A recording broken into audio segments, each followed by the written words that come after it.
అందరికీ నమస్కారం. ధన్ దబ్ దబ్ రాళ్ల చప్పుడు. ఓరి మీ అమ్మ కడుపులు కాల. ఒక్క పిందె దక్కనివ్వరర్రా వెధవల్లారా. పోతారా పోరా. ఏది కర్రేది. పిందె పడింది మొదలు దులిపి తీసుకుపోతారు దిక్కుమాలిన సంత. మధ్యాహ్నం కాస్త నడుము వాలిస్తే చాలు. ఏ మూల పొంచి ఉంటారో తెలీదు ఈ గుంట వెధవలు. నట్టింట్లో గడప మీద తలపెట్టుకుని కొంగు వాల్చుకొని పడుకున్న పార్వతమ్మకి పడమటి గాలికి అప్పుడే చిన్న కునుకు పట్టింది. రాళ్ల చప్పుడుకి మెలకువ వచ్చి పిల్ల వెధవల్ని తిట్టుకుంటూ లేచి బయటకొచ్చింది. పెట్టగోడెక్కి రాళ్లతో కర్రలతో మామిడికాయలు కొడుతూ కింద పడినవి ఏరుకుంటూ పిల్లమొక పారిపోయారు పార్వతమ్మ కేకలకి. వాళ్ళు ఏరుకోగా మిగిలిన పిందెలన్నీ ఏరి కొంగున పోసుకొని లోపలికి నడిచింది ఆవిడ. పిల్లాడికి 4 పళ్ళు పెడదామంటే ఒక్క కాయ మిగిలిస్తేనా గుంట వెధవలు. ఏంటే నీ గోలా నువ్వును. ఆ కుర్ర వెధవలకి రోజు ఇదే ఆట. నీ గోల నీదే కాని వాళ్ళేం మానుతారు. నిద్ర పోనియవు. కాస్త విసుక్కుంటూ లేచారు గౌరీపతి గారు. మధ్యాహ్నం 2:30 ఏప్రిల్ నెల. అప్పుడే లేచి చన్నీళ్లతో ముఖం కడుక్కొని కొండలో నీళ్లు ముంచుకొని తాగి బాబిగాడు లేచాడే అని అన్నారు. అప్పుడేనా వెర్రి నాగన్న. ఎండన పని వచ్చాడు కదా. తినగానే కళ్ళు వాలిపోయాయి చంటి వెధవకి. లేపబోకండి, పడుకోనియండి కాసేపు. ఏం ఎండలో అప్పుడే ఇలా మండిపోతున్నాయి. ఇంకా ఎండాకాలమంతా ముందే ఉంది. ఆవిడ ఉస్సూరుమంటూ కొంగుతో ముఖం తుడుచుకొని ఒత్తుల బుట్ట ముందుకు లాక్కుంది. కాస్తంత ఉప్పు దబ్బాకు వేసి మజ్జిగ తేట చేసి పెట్టకూడదే. మధ్యాహ్నం తాగొచ్చు. ఎండలు ముదిరాయి కదా. ఇక కాఫీ మానేసి మజ్జిగ తేట ఇస్తూ ఉండు మధ్యాహ్నం. అలాగేలేండి, రేపటి నుంచి అలాగే చేస్తాను. ఆ దెబ్బ చెట్టు తాటి చెట్టులా ఆకాశాన్ని అంటుకుంటుంది. సాయంకాలం 4 ఆకులు తెంపండి, నాకంది చావదు. మామా అని అంటూ వాళ్ళ మాటలకి నిద్ర మెలకువ వచ్చి కళ్ళు విప్పాడు బాబిగాడు. అప్పుడే లేచావేం. కాసేపు పడుకో నాన్న, ఇంకా ఎండగా ఉంది. మనవడి మంచం దగ్గరికి వెళ్ళి పక్కన కూర్చుంటూ అన్నారు గౌరీపతి గారు.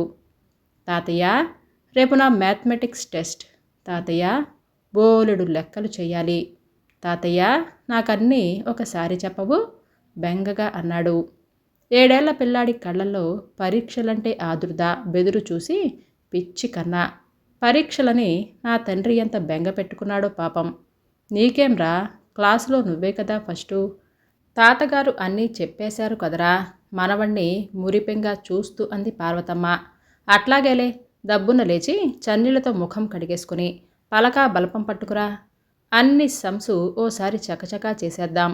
తాతగారు అనగానే నిద్రమత్తు ఎగిరి చెంగున దూకి పెరట్లోకి పరిగెత్తాడు రవిప్రసాద్. మనవడికి గ్లాసు నిండా పాలు, భర్తకు కాఫీ ఇచ్చి తాత మనవడు లెక్కలు చూసుకుంటూ ఉంటే తాను ఒత్తులు చేసుకుంటూ తాతగారి ప్రశ్నలకు తెలివిగా చురుకుగా జవాబిచ్చే మనవడిని చూసుకుని మురిసిపోయింది నాయనమ్మ. ఆ మనవడే వాళ్ళ జీవితానికి వెలుగు, జీవనాధారం. బతుకులో రక్తి ముక్తి అన్నీ ఆపసికందే వాళ్ళకి.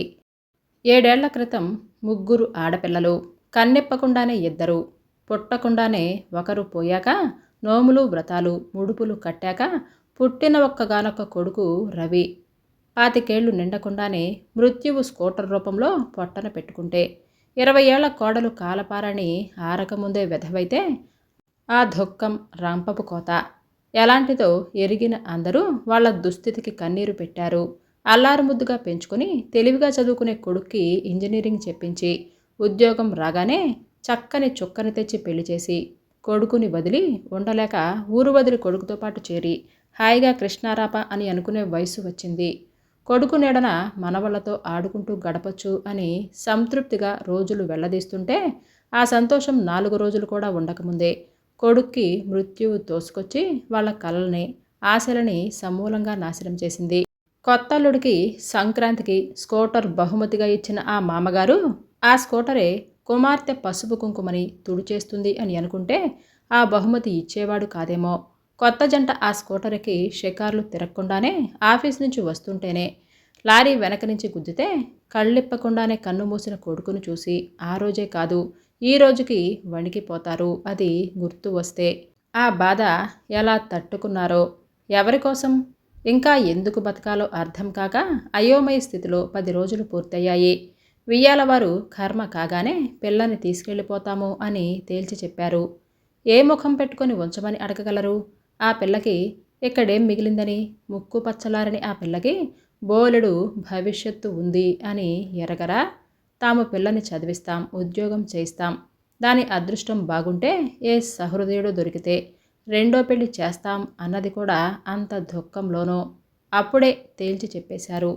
కన్నబిడ్డ భవిష్యత్తు గురించి ఆరాటపడే ఆ తల్లిదండ్రులని ఎలా తప్పు పట్టగలరు?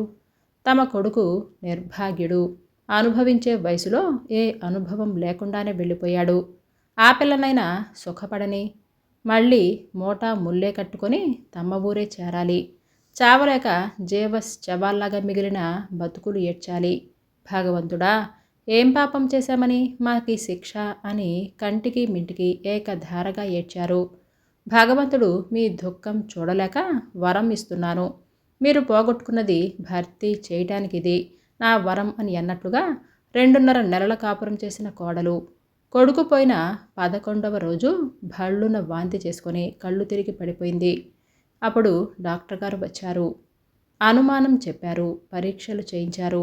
కోడలు నెల తప్పింది అన్న వార్త తెలియగానే వాళ్ళ కళ్ళల్లో మెరుపులు, గుండెల్లో ఉరుములు. భగవంతుడా, నీ లీలలు ఎంత విచిత్రం! మనసులోనే 1000 నమస్కారాలు పెట్టుకున్నారు. ఆ సంతోషం అరగంట కూడా నిలవనీయకుండానే వియ్యపురాలు వియ్యంకుడు గుసగుసలాడుకుంటున్న మాటలు పార్వతమ్మ వినింది. ఎంత ఘోరం! ఎంత పాపం! ఎంత అన్యాయం! తమ కొడుక్కి ప్రతిరూపం, తమ వంశాంకురాన్ని, తమ కూతురు భవిష్యత్తుకు అడ్డని, ఆ అడ్డు తొలగించుకోవాలి అని అనుకుంటున్నారా? వణికిపోతూ భర్త చెవిన ఈ వార్త వేసింది పార్వతమ్మ. ఆయన ఒక్కసారిగా నిర్ఘాంతపోయారు. వీల్లేదు, తమ కొడుకు ప్రతిరూపాన్ని తాము వదులుకోరు. ఇంత పాపానికి ఒడిగట్టనియరు. తర్వాత ఇద్దరూ వియ్యాలవారి చేతులే కాళ్ళనుకున్నట్లు పట్టుకున్నారు. దేనాతి దేనంగా బతకటానికి దొరికిన ఈ చిన్న ఆశని సమూలంగా మొగ్గలోనే తుంపేయొద్దని, కొడుకు గుర్తుగా మిగలనీయమని అర్థించారు. 3 నాళ్ల ముచ్చటైన కాపురం, ముక్కు పచ్చలారని తమ కూతుర్ని ఈ రూపం బంధిస్తే దాని భవిష్యత్తేమిటి? దానికెందుకీ బంధం అని వాదించారు వియ్యాలవారు. దాని బతుకు నాశనం కాకుండానే ఈ ఏర్పాటు అని వాదించారు. జవాబు చెప్పాల్సిన కోడలు జరుగుతున్నది అర్థం కానట్లుగా నిర్లిప్తంగా ఉండిపోయింది. మీ అమ్మాయిని ఒక్క 9 నెలలు బరువు మోయమనండి. మిగతా బరువంతా మేం జీవితాంతం మోస్తాం. తాళి కట్టించుకొని 3 నెలలు మా కొడుకుతో కాపురం చేసిన కోడల నుంచి మేమింకేమీ ఆశించము. ఈ బిడ్డ ఆమె బిడ్డ అని కూడా తెలియనివ్వం ఎవ్వరికి. ఈ ఒక్క ఉపకారం చేసి మా వంశాంకురాన్ని మాకివ్వండి అని బోరున ఏడ్చారు ఇద్దరు. రకరకాల తర్జన భర్జనలు జరిగాక ఆఖరికి బిడ్డ పుట్టగానే ఆ బిడ్డని వారికి అప్పగించి చేతులు దులుపుకునే షరతు మీద అంగీకరించి కూతుర్ని తీసుకొని వెళ్ళిపోయారు వియ్యాలవారు. ఆ 9 నెలలు ప్రతిరోజు ప్రతి క్షణం లెక్కబెట్టుకుంటూ గడిపారు. డాక్టర్ చెప్పిన తారీఖుకి వియ్యాలవారు ఏర్పాటు చేసిన ఊరి నర్సింగ్ హోమ్కి చేరుకున్నారు. కన్న తల్లి కళ్ళిప్పి బిడ్డను చూసుకోకుండా పార్వతమ్మ చేతిలో పెట్టి పంపించారు ఆ తల్లిదండ్రులు. ఆ తల్లి మనసేమిటో వాళ్ళకి తెలియదు. ఆ తల్లి తరపున ఆ తల్లిదండ్రులు వకాలు తప్పుచుకొని కూతురి భారం దించివేశారు. ఆ క్షణం నుంచి వాళ్ళిద్దరికీ కంటి పాపాయి అయిపోయాడు రవిప్రసాద్. మన రవి పోతూ పోతూ మనకిచ్చిన ప్రసాదమండి వీడు. భగవంతుడిచ్చిన ప్రసాదం మనకు రవిప్రసాద్ అందామండి అంది పొత్తిళ్లలో మనవణ్ణి చూసుకొని మురిసిపోతూ. రైల్లోనే నామకరణం చేసి మన రవి మళ్ళీ పుట్టాడండి అని కళ్ళిప్పని పసికందుని ఒకరి నుంచి ఒకరు అందుకుంటూ మురిసిపోయారు. గత 7 సంవత్సరాల నుంచి ప్రతి క్షణం మనవడి కోసమే బతికారు. ఆ పసివాడితోనే వాళ్ళ జీవితం అయిపోయింది. ఆ పురిటి పసికందుని తీసుకొచ్చింది మొదలు. ఇద్దరికీ క్షణం తీరిక లేనట్లుగా అయిపోయారు. ఆ పసిపాపను చూసుకుంటూ ఇద్దరూ పసిపాపల్లా సంబరపడిపోయారు.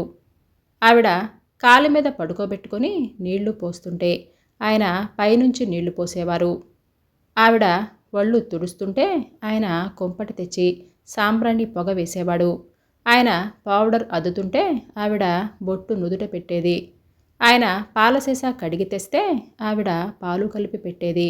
ఆ పసివాడు పాలు ఆపగా తాగుతుంటే కన్నకి ఎంత ఆకలో, చంటి ముండ ఎలా తాగుతున్నాడో చూడు అని అనుకుంటూ మురిసిపోయేవారు. వాడు ఉచ్చపోసిన గుడ్డలావిడ మారుస్తుంటే ఆయన ఆ గుడ్డలు ఎండలో ఎండేసి వచ్చేవారు. వాడిని పడుకోబెట్టి ఆవిడ వంట చేస్తుంటే ఉయ్యాల దగ్గర కూర్చొని ఆయన పేపరు చదువుకునేవారు తాడు లాగుతూ. వాడు కాస్త కదిలితే చాలు, బాబు ఏడుస్తున్నాడే అని కేక పెట్టేవారు.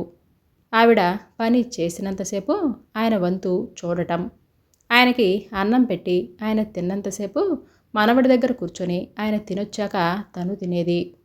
పిల్లాడు ఎక్కడ లేస్తాడో అని రాత్రిలైతే వేరే పడుకోబెడితే వాడు లేచి ఏడిస్తే వినపడకపోతేనో అని అనుకుని ఇద్దరి మధ్య పడుకోబెట్టుకోవటానికి నవారు మంచాలైతే కుదరదని డబల్ కాట్ బల్లలు మంచాలు చేయించుకొని మనవణ్ణి మధ్య పడుకోబెట్టుకునేవారు.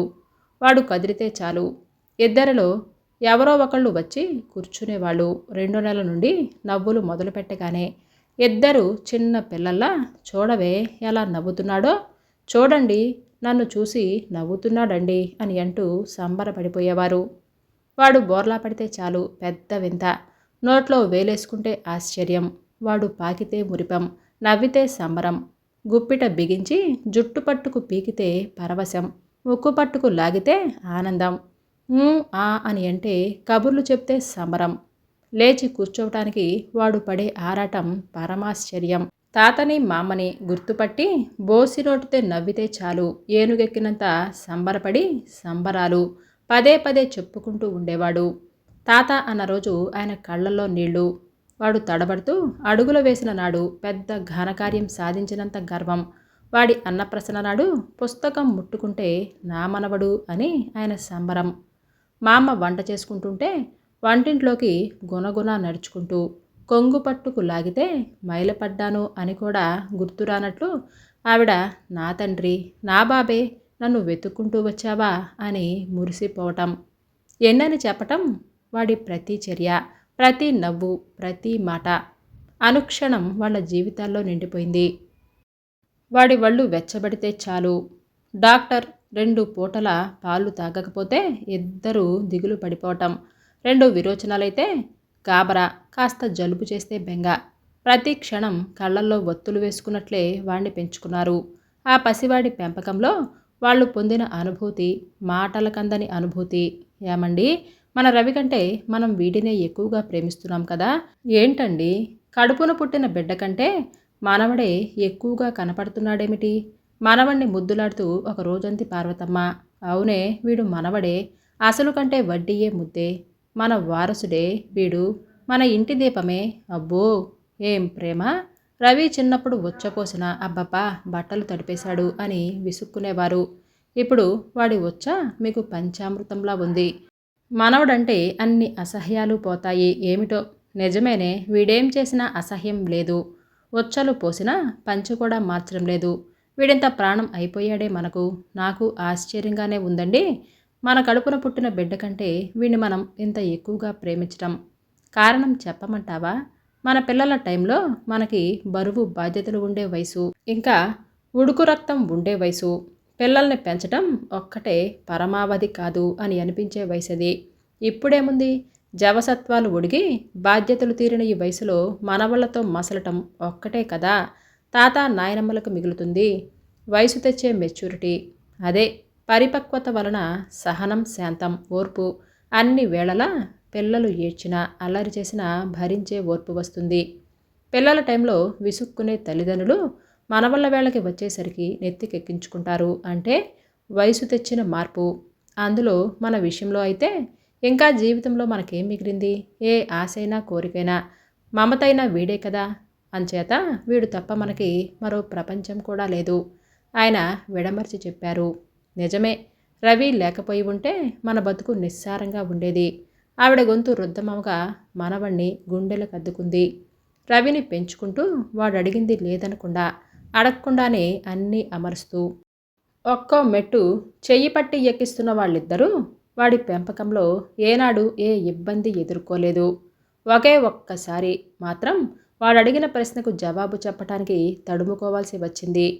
రవి 6 ఏళ్ల వాడైనప్పుడు ఒకరోజు స్కూల్ నుంచి వచ్చి, తాతగారు, నాకు మమ్మీ డాడీ ఎందుకు లేరు అని అడగగానే పక్కలో బాంబు పడ్డట్లు అదిరిపోయారు ఇద్దరు.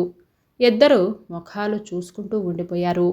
మామ, మా క్లాసులో అందరికీ మమ్మీ డాడీలు ఉన్నారు కదా, మరి నాకెందుకు లేరు తాతయ్య మమ్మీ డాడీ అంటే, ఏంటి తాతయ్య మనవడు అడుగుతుంటే ఆ పసివాడి ప్రశ్నకు జవాబివ్వటానికి తడుముకున్నారు. ఎందుకురా కన్నా అలా అడుగుతున్నావు? మమ్మీ డాడీ ఇవన్నీ నీకెలా తెలిసాయిరా బాబీ? తాతగారు మనవణ్ణి దగ్గరికి లాక్కున్నాడు. మరేం సునీల్ లేడు? అస్తమానం మా డాడీ మా మమ్మీ అని అంటుంటాడే, మమ్మీ డాడీ అంటే ఎవర్రా అంటే, మమ్మీ డాడీ అంటే తెలియదా అని నవ్వాడు. అన్నం పట్టి నీళ్లు పోసి బట్టలు తొడిగి అన్నం పెట్టేది మమ్మీ, ఆఫీస్కెళ్ళి డబ్బులు తెచ్చేది డాడీ అని చెప్పాడు. అప్పుడు నేనేమో పో, అన్నం పెట్టేది మా అమ్మ, స్కూలుకు తీసుకొచ్చేది తాతయ్య అని చెప్పాను. వాడేమో అప్పుడు నీకు మమ్మీ డాడీలు లేరు కదా, మీ మా అమ్మ తాతయ్య చేస్తున్నారు, అందరికీ మమ్మీ డాడీలే చేస్తారు, అందరికీ ఉండి నాకెందుకు లేరు తాతయ్య పెద్ద పెద్ద కళ్ళు తిప్పుతూ అనుమానంగా అడిగిన ఆ ప్రశ్నకు గుండె నీరైంది. పార్వతి కళ్ళల్లో నీరు తిరిగింది.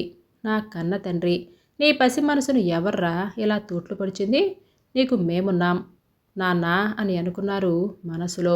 ఆ పసివాడికి మీ డాడీ చచ్చిపోయాడు, మీ మమ్మీ కని వెళ్ళిపోయింది అని చెప్పటం చెప్పి ఆ పసి మనసుకు నొప్పించటమా? ఆ సునీల్కి ఏం తెలియదురా కన్నా, నీకు మమ్మీ డాడీలు లేకపోవటం ఏమిటి? నీ డాడీ మమ్మీలు ఫారెన్లో ఉన్నారు. ఫారెన్ అంటే ఏంటో తెలుసా? అమెరికా. అబ్బో, ఇక్కడి నుంచి ఎంత దూరం అనుకున్నావు? విమానంలో అలా గంటలు గంటలు వెళ్ళాలి. అక్కడ మీ డాడీకి పెద్ద ఉద్యోగం, పెద్ద ఇల్లు, పెద్ద కారు అన్నీ ఉన్నాయి. నీకు మమ్మీ డాడీలు లేరని ఎవరన్నా అంటే అలా చెప్పు. మనవణ్ణి తృప్తిపరచడానికి, ఆ పసివాడి మనసు గాయపడకుండా ఉండటానికి చిన్న అబద్ధమాడటానికి కూడా జంకలేదు గౌరీపతి గారు. మరి మమ్మీ డాడీ ఉంటే నన్నెందుకు ఇక్కడ వదిలేశారు? నన్నెందుకు తీసుకొని వెళ్ళలేదు అక్కడికి అని సందేహంగా అడిగాడు. ఈసారి జవాబుకి కాస్త తడుముకున్నారాయన. నీవు పుట్టినప్పుడు ఇంత చిన్నవాడివి కదా, నిన్నక్కడకు తీసుకొని వెళితే అక్కడ మన దేశంలో మాదిరి పనివాళ్ళు ఉండరు, అన్ని పనులు మీ మమ్మీయే చేసుకోవాలి. ఇంత చంటివాడిని తీసుకొని వెళితే మీ మమ్మీకి కష్టమవుతుంది కదా, పెద్దయ్యాక తీసుకొని వెళతాం అని ఇక్కడే వదిలేసి వెళ్ళారు. మరో అబద్ధం సునాయాసంగా ఆడేశారు. మరి నేనిప్పుడు ఇంత పెద్దయినా సరే తీసుకొని వెళ్ళలేదేం? మరో సందేహం. మీ అమ్మ అక్కడ ఆఫీస్కెళ్ళి ఉద్యోగం చేస్తుంది కదరా, ఇంట్లో నీ ఒక్కడవే ఉండాలి కదా అని ఇక్కడ నాయనమ్మ తాతయ్య ఉన్నారు కదా, మాకు కూడా కాలక్షేపం అవుతుందని ఉంచేశారా బాబీ? ఆ జవాబు పసివాడికి నచ్చినట్లు లేదు. ముఖం కాస్త అప్రసన్నంగా పెట్టి, అయితే నేనెప్పుడు ఎక్కడే ఉండిపోవాలా? మమ్మీ డాడీ అసలు తీసుకొని వెళ్ళరా నన్ను? ఆ పసివాడి మనసులో నిండిన అసంతృప్తి, ఆ కళ్ళల్లో ప్రతిఫలించిన నిరాశ తాతగారి మనసుని కలచివేసింది. ఎందుకుండిపోతావురా? నీవు ఇంకాస్త పెద్దవాడివయ్యాక ఓ రోజు మమ్మీ డాడీ వచ్చి తీసుకొని వెళ్ళిపోతారు. ఇంత పెద్ద కారులో వస్తారు, బోలెడు బొమ్మలు, పుస్తకాలు, బట్టలు నీకోసం తెస్తారు తెలుసా?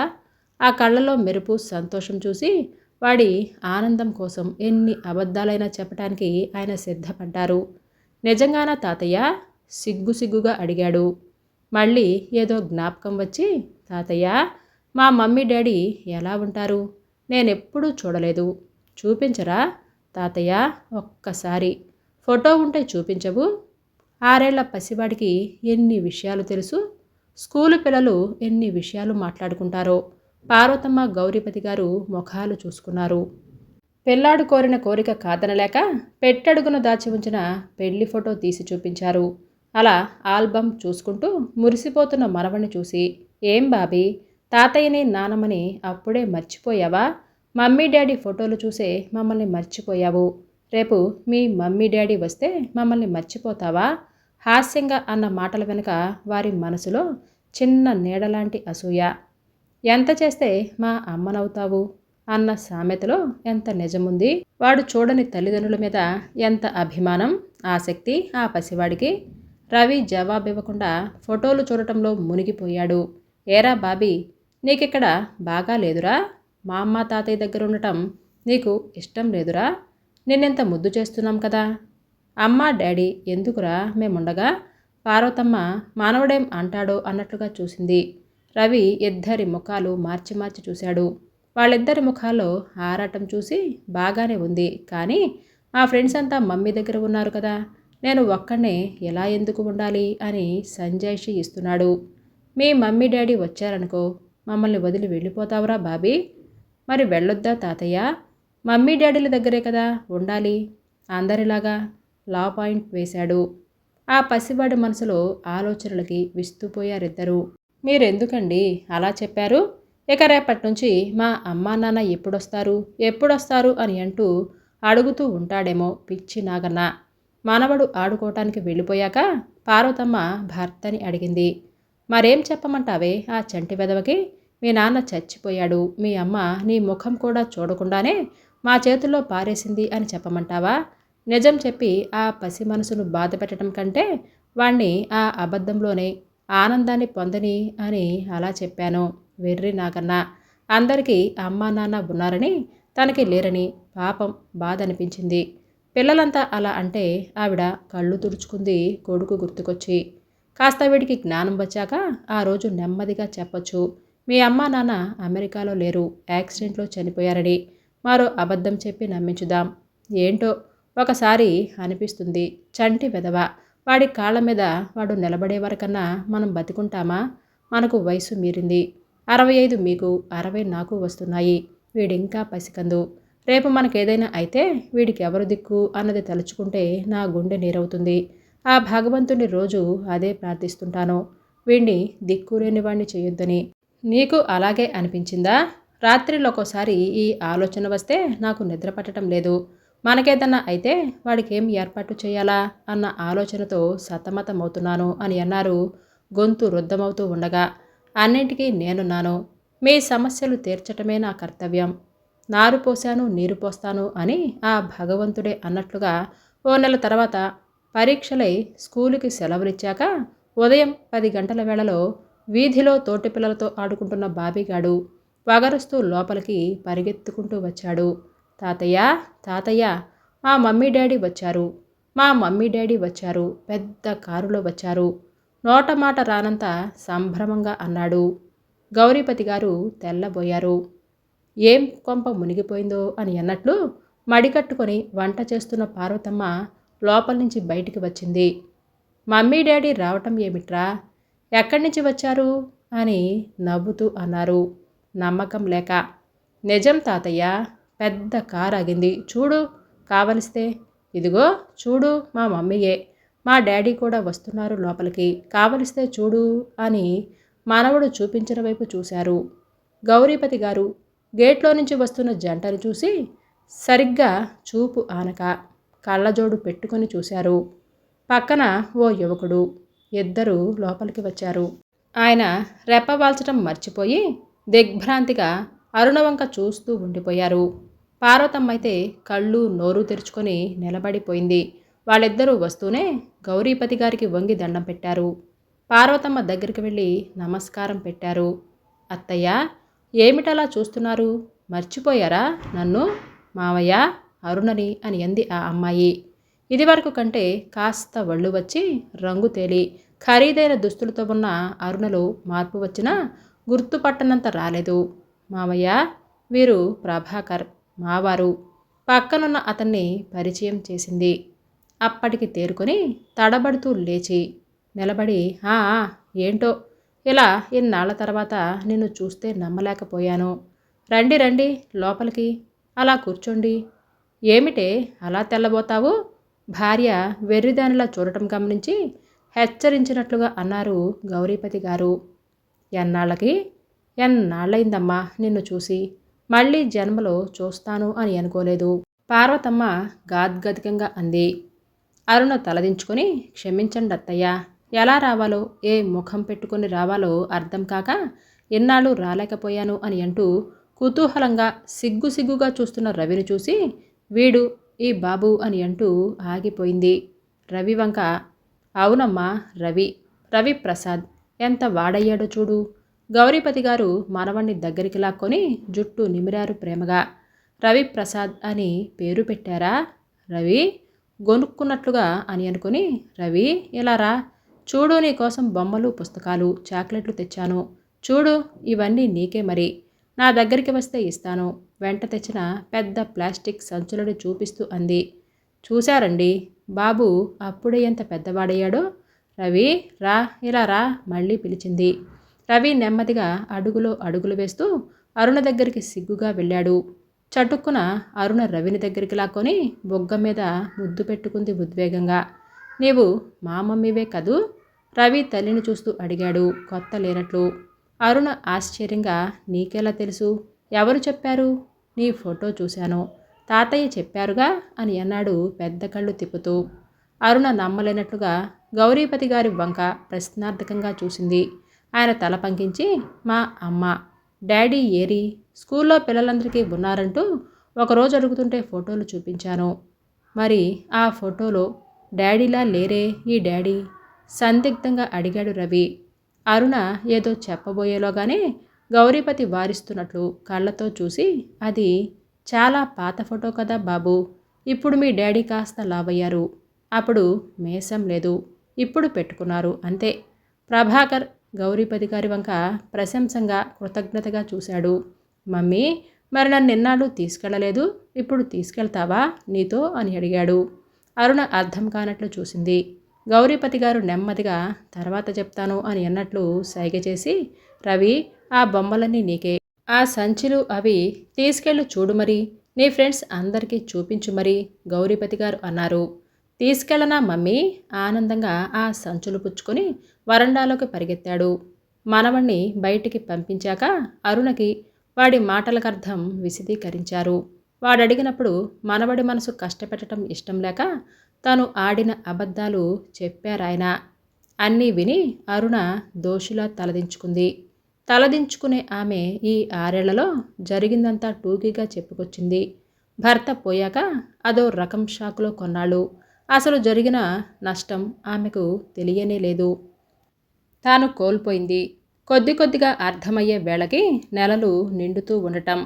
ఇంట్లో తల్లి తండ్రి తనని, ఈ బిడ్డ తనకి ఎలా భవిష్యత్తులో అడ్డు ఎలా అవుతాడో, పట్టుమని 20 ఏళ్ళు లేని తనకి బోలెడు భవిష్యత్తు ఉందని, భర్త పోయాడు అనే దిగులుతో జీవశ్చవంలా బతకక్కర్లేదని, అందం చదువు డబ్బున్న తనని ఎవరో ఒకరు పెళ్లాడతారని, పెళ్ళయ్యే వరకు చదువుకుంటూ ఉద్యోగం చేసుకుంటూ ఉండవచ్చని, ఈ బిడ్డ ఉంటే ఏ మగాడు పెళ్లికి ముందుకు రాడని, పెళ్లి కాకుండా పసిబిడ్డను పెట్టుకొని ఇంకో 50-60 ఏళ్ళు అన్ని కోరికలను చంపుకొని బతకటం కష్టమని రకరకాలుగా భవిష్యత్తుని చీకటిగా చిత్రీకరించి ఆమెను మెంటల్గా ప్రిపేర్ చేశారు.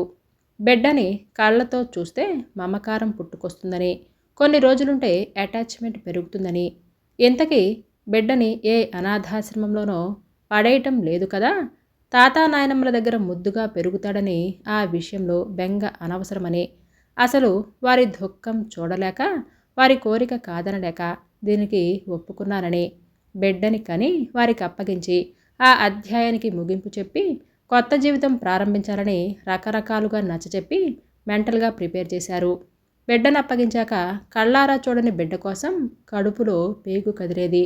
అమ్మ నాన్న ఓదార్పులతో ప్రేమాభిమానాల మధ్య గతమంతా ఒక పీడకలనుకొని మర్చిపోవటానికి ప్రయత్నిస్తూ కాలేజీలో చేరింది. ఎంఏ పూర్తి చేసి ఏదో ఉద్యోగంలో చేరుదాం అని అనుకునే లోపలే తల్లి తండ్రి పెళ్లి ప్రయత్నాలు ఆరంభించారు. పేపర్లో వేశారు. వచ్చిన దరఖాస్తులో ప్రభాకర్ నచ్చాడు. ప్రభాకర్ విశాల హృదయం చూపెట్టి తనని చేపట్టడానికి వచ్చినందుకు, ప్రభాకర్ లాంటి విద్యాధికుడు ఉన్నతోద్యోగి ఓ రెండో పెళ్లి చేసుకునేందుకు వచ్చిన అతని సహృదయానికి తమ తల్లిదండ్రులు తమ అదృష్టం అని పొంగిపోయారు.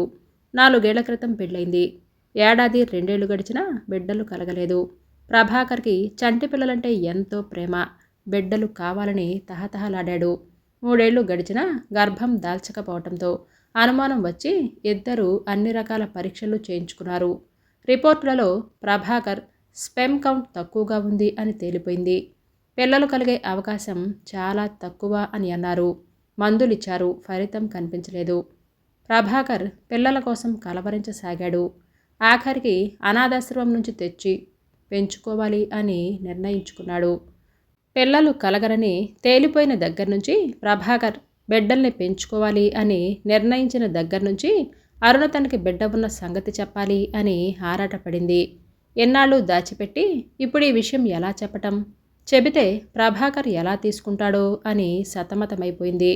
తన కన్నబిడ్డ ఉండగా ఎవరో అనాథని ఎందుకు పెంచుకోవటం అని ధైర్యం చేసి ఉన్న సంగతి చెప్పి క్షమాపణ కోరింది. మొదట్లో ఆ సంగతి ఇన్నాళ్ళు దాచినందుకు హట్టైనా అరుణ బిడ్డని తన బిడ్డగా అంగీకరించాడు. సంతోషంగా వింటున్న గౌరీపతి పార్వతమ్మల ముఖాలు ఒక్కసారిగా పారిపోయాయి. ఒకరి ముఖం వంక ఒకరు ఆదుర్దాగా చూసుకున్నారు. వారి కళ్ళల్లో అలజడి, గుండెల్లో అదురు. వణికిపోయారు ఇద్దరూ. ఇలా అడగటం అన్యాయమని మాకు తెలుసు సార్. కానీ బిడ్డలు లేని మాకు అరుణ బిడ్డని అప్పగించగలిగితే మా వంటి అదృష్టవంతులు లేరు అని అనుకుంటాం. ఇది మీకు చాలా బాధాకరమైన విషయం అని మాకు తెలుసు. ఇలా అడగటం అనుచితం అని కూడా తెలుసు. ఎన్ని రోజులు ఆలోచించి ఆఖరికి అడగాలని మీరు అంగీకరిస్తే తీసుకొని వెళదామనే వచ్చాం, ప్రభాకర్ నెమ్మదిగా అన్నాడు. అరుణ ఆదుర్దాగా చూసింది. వీల్లేదు, ఎంత మాత్రం ఒప్పుకోను, పార్వతమ్మ ఆవేశంగా అరిచింది. 7 ఏళ్ళు 7 సంవత్సరాలు రాత్రింబవళ్ళు అనుక్షణం కంటికి రెప్పలా పెంచాం మా ప్రాణం వాడు. వాణ్ణి ఎంత మాత్రం ఇవ్వం. ఎన్నాళ్ళు కన్న తల్లివి అయి ఉండి కూడా ఒక్కసారైనా బిడ్డ ఎలా ఉన్నాడో అని వచ్చి చూసిందా? ఇప్పుడు పిల్లలు పుట్టలేదని వచ్చింది. మీకే పుట్టి ఉంటే ఈరోజు వచ్చేదా? వాళ్ళలా పుట్టగానే వదిలించుకొని ఇప్పుడు ఏ ముఖంతో వచ్చింది అని పార్వతమ్మ ఉక్రోషంగా అంది. పార్వతి, గౌరీపతి గారు హెచ్చరిస్తున్నట్లుగా అన్నారు. అననీయండి మామయ్య గారు, ఆవిడ అన్నదాంట్లో అబద్ధమేముంది? కన్నతల్లిని అన్న విషయమే మర్చిపోయిన నేను ఆ మాటలకి దోషిలా తలదించుకోవటం కంటే ఏమీ జవాబు ఇవ్వలేను. అప్పుడు నాకేమిటో తెలిసి తెలియని వయసు. మా అమ్మా నాన్నల మాటల ప్రభావం నా మీద ఉండేది. పెళ్ళై కాస్త 2 ఏళ్ళు గడిచాక కానీ బిడ్డల విలువ తెలిసి రాలేదు. కన్నబిడ్డని దూరం చేసుకున్న బాధ అప్పటికి కానీ అర్థం కాలేదు. అర్థమైన ప్రభాకర్కి చెప్పుకోలేకపోయాను. ఇప్పుడు నాకు నేను చేసిన నేరం, పాపం ఎంతటిదో అర్థమైంది. మిమ్మల్ని అడిగే హక్కు నాకు లేదు. మీరు దయతలిచి ఇస్తేనే తీసుకొని వెళతాను, కన్నీళ్ల మధ్య అంది అరుణ. వాడిని నీకిచ్చేసి మేమెలా బతకాలి? వాడు కాకపోతే మాకిక బతుకు ఏముందమ్మా, గౌరీపతి గారు అన్నారు. నీ పరిస్థితి అర్థమవుతుంది, నీ పట్ల సానుభూతి. మమ్మీ మమ్మీ, మనం మన ఊరికి ఎప్పుడు వెళ్దాం అని అంటూ రవి పరిగెత్తుకుంటూ వచ్చావు. నాతో వస్తావా? నాతో వచ్చి అక్కడ ఉంటావా? అక్కడ స్కూల్లో చదువుతావా? అరుణ వాడిని దగ్గరికి తీసుకొని అడిగింది. అని సంబరంగా అన్నాడు. వాడి ముఖంలో ఆనందం చూసి పార్వతమ్మ, గౌరీపతి గార్ల ముఖాలు మబ్బులు కమ్మినట్లుగా అయింది. అక్కడ స్కూల్ బాగుంటుందా మమ్మీ? స్కూలు బాగుంటుంది, కానీ మరి మామని తాతగారిని వదిలి ఉండగలవా? మాతో వచ్చేస్తే తాత మామగారిని చూడాలని ఉండదా నీకు అని ప్రభాకర్ అన్నాడు. రవి ఆలోచనలో పడ్డాడు. కాస్త అయోమయంలో పడ్డట్లు చూశాడు. తర్వాత 1 నిమిషం ఆలోచించి, సెలవుల్లో వస్తాగా తాతగారి దగ్గరికి. అనిత, విస్సు అందరూ సెలవుల్లోనేగా తాతగారింటికి వెళ్ళేది అని ఆ సమస్యకి జవాబు చెప్పేసి, ఏం తాతయ్య, సెలవుల్లో వస్తే మనం ఆడుకుందాం. మామ, నేను మమ్మీతో వెళ్ళి సెలవుల్లో వస్తాను, ఏం వాళ్ళని ఒప్పించడానికి అడిగినట్లుగా అన్నాడు. గౌరీపతి, పార్వతమ్మ గారు ముఖాలు చూసుకున్నారు. రవి, గాద్గదికంగా అంది పార్వతమ్మ. ఏరా, నీకు మీ మమ్మీ దగ్గరికే వెళ్ళిపోవాలని ఉందా? మా దగ్గర ఉండాలి అని లేదు? మనవణ్ణి దగ్గరికి లాక్కొని అడిగిందావిడ. రవి పెద్ద అవస్థలో పడ్డాడు. మామ, తాతయ్యల ముఖాలు చూసి, మీరే కదా చెప్పారు ఓ రోజు మీ మమ్మీ డాడీ వచ్చి తీసుకొని వెళ్తారని. సెలవులకి వస్తాగా తాతయ్యని మామని మనతో తీసుకెళ్ళిపోదాం రవి. అలా అయితే ఏ గొడవ ఉండదు, ప్రభాకర్ అన్నాడు. అలాగే. తాతయ్య మాతో రావు? అప్పుడే తన ప్రయాణం నిర్ణయించేసుకొని తమని రమ్మని పిలుస్తున్న మనవణ్ణి చూసి వాళ్ళకి ఇంకేం మాట్లాడాలో అర్థం కాలేదు. మీరు మాతో వచ్చి ఉంటే మాకంటే సంతోషించేవారు ఉండరు. మీరొస్తే ఏ సమస్య ఉండదు. తొందర ఏమీ లేదు, ఆలోచించండి. మేము ఎలాగూ ఈ రోజంతా ఉంటాం. అరుణ ఏదో చెప్పబోతుంటే గౌరీపతి గారు తల అడ్డంగా ఆడించారు. ఆ ప్రసక్తి వద్దమ్మా. ముందు మీరు భోజనం అది చేయండి, తర్వాత మాట్లాడుకుందాం. మనవడు ముందు మాట్లాడటం ఇష్టం లేక మాట తుంచేశారు గౌరీపతి గారు. ఆ రాత్రి పార్వతమ్మ భర్తని ఆవేశంతో దులిపేసింది. దుమ్మెత్తి పోసింది, ఏడ్చింది. ఎన్నాళ్ళు పెంచి కళ్ళల్లో ఒత్తులు వేసుకొని కాపాడింది వీళ్ళకి అప్పగించటానికా? నేను ఒప్పుకోను, ఒప్పుకోను అని ఏడ్చింది. మీరే అనవసరంగా వాడికి మీ మమ్మీ డాడీలు వచ్చి తీసుకొని వెళతారు అని చెప్పారు. లేకపోతే వాడు వెళతాను అని అనేవాడు కాదు. ఇంత కష్టపడి మనం వంశాంకురం అని పెంచుకొని వాళ్ళకి ఇయ్యమని ఎలా చెప్తున్నారండి? వాడిని విడిచి ఎలా ఉండాలండి? ఇవ్వలేం అని చెప్పేయండి. రవిదేముంది, 2 రోజుల్లో మర్చిపోతాడు. వాడికి నేను నిజం చెప్పేస్తాను.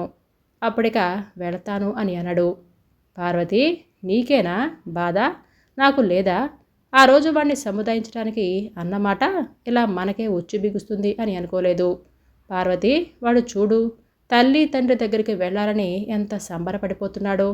వాడే కనుక ఇష్టపడకపోతే బలవంతంగా పంపటానికి ఎంత మాత్రమో ఒప్పుకునేవాణ్ణి కాదు. ఆ పసివాడికి తల్లిదండ్రుల దగ్గర ఉండాలని ఉందే అందరి పిల్లలాగా. వాణ్ణి మనం ఎలా సముదాయిస్తాం? ఏమని నచ్చ చెప్తాం? పంపించలేదని మన మీద వాడు కోపం పెంచుకుంటే, తన మమ్మీ డాడీల నుంచి మనం దూరం చేస్తున్నాము అన్న భావం వాడికి కలిగితే, వాడి దృష్టిలో మనం దోషులమయ్యాక ఇంకెందుకే మన బతుకు? పార్వతి, అరుణ సంగతి స్త్రీగా ఒక్కసారి ఆలోచించు. మాతృత్వపు మమతలు ఎలాంటివో తెలియని ఆ అమ్మాయికి తన బిడ్డ కావాలంటూ ఆమెకు బిడ్డని దూరం చేయటం న్యాయమేనా? మరో బిడ్డకి తల్లి అవ్వలేని ఆ పిల్లకి బిడ్డ ఉండి వాణ్ణి దూరం చేయటం సబబేనా? తల్లిగా ఆమెకు అన్ని హక్కులు ఉన్నాయి. ఆమె గట్టిగా అడిగితే కాదనే హక్కు మనకెలా ఉంది? ఆ అమ్మాయి హక్కు అని నిలదీయటం లేదే. పుత్రభిక్ష పెట్టమని అర్థిస్తుంది. పోతే మనం ఇంకో సంగతి ఆలోచించాలి. మన తర్వాత వాడి గతి ఏమిటి అని ఎన్నాళ్ళు దిగులు పడుతున్నాం. ఇప్పుడు దేవుడే ఈ సమస్యకి పరిష్కారం ఇదిగో అని అన్నట్లుగా వీళ్ళని పంపినప్పుడు ఈ అవకాశం వదులుకుంటే మన తర్వాత వాడి గతేమిటి? నిజమే, వాడిని వదిలి మనం బతకలేం. మన బతుకులు చీకటైపోతుంది. కానీ మన స్వార్థం కంటే వాడి బాగు కోరే వాళ్ళంగా వాడి భవిష్యత్తు మనకు ముఖ్యం. మనకంటే ఇంకా బాగా పెంచుతారు. ఇంకా మంచి స్కూలు, మంచి బట్టలు, మంచి భవిష్యత్తు ఇస్తారు. పార్వతి, తల్లి తండ్రి మధ్య పెరగాలన్న వాడి కోరిక కాదనటం. ఆ ఆనందాన్ని వాడికి అందనియ్యి. ఆ అబ్బాయి వీడికి తండ్రి ఎలా అవుతాడండి? కన్న కొడుక ఏమిటి?